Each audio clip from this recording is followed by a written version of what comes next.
Court room में जज ने जैसे ही पूछा, अभय तुम्हारे वकील कौन है, तभी दरवाजा खुला और एक जाना पहचाना चेहरा अंदर आया। अमन, यस अमन ही है, अभय का वकील। और यह सुनकर अंजलि के होश उड़ जाते हैं। गिन्नी उसे संभालती है, लेकिन अब जो होने वाला है वो सबको चौंका देगा। एक दिन पहले अमन ने अंजलि को फोन किया था और कहता है कि गुड लक विश करो। अंजलि कंफ्यूज्ड हो जाती है और पूछती है गुड लक क्यों। अमन जवाब देता है कि वो समय तुम्हें बाद में बताऊंगा और कहता है कि शाम को लेने आ रहा हूँ तुम्हें। अंजलि शॉक्ड हो जाती है और कहती है क्या मजाक कर रहे हो। अमन जवाब देता है नहीं, मैं बिल्कुल सीरियस हूँ। अब अंजलि को क्या पता कि अमन उसी को हराने के लिए गुड लक बुलवा रहा है और उसके खिलाफ कोर्ट में केस लड़ेगा। दोस्तों सवाल अब ये है, क्या अमन जानबूझकर गिन्नी और अंजलि के खिलाफ गया या ये कोई बड़ा प्लान है।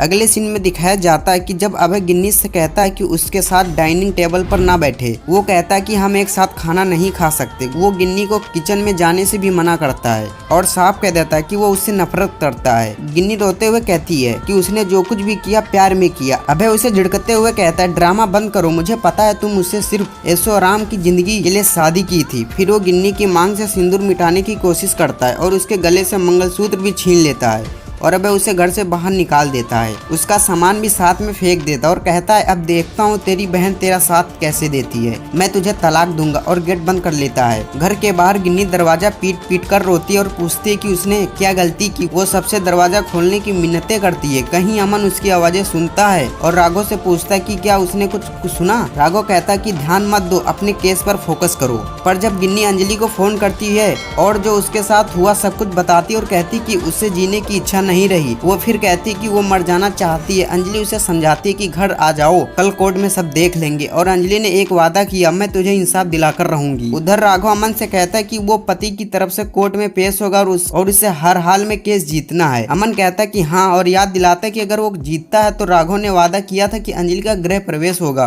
अमन आत्मविश्वास से कहता है कि वह जरूर जीतेगा। तब तक गिन्नी अंजलि के घर पहुंचती है, दरवाजा खटखटाती है। अंजलि दरवाजा खोलती है और गिन्नी उससे लिपट कर रोने लगती है। वो कहती है मेरी जिंदगी बर्बाद हो गई, मैंने सब कुछ उसके लिए किया, फिर भी उसने मेरा अपमान किया। अंजलि उसे भरोसा दिलाती कि वो उसके लिए लड़ेगी। इसके बाद अंजलि अभय को कॉल करती और कहती कि उसने गिन्नी के साथ जो किया वो गलत था और अब उससे इसके नतीजे भुगतने पड़ेंगे।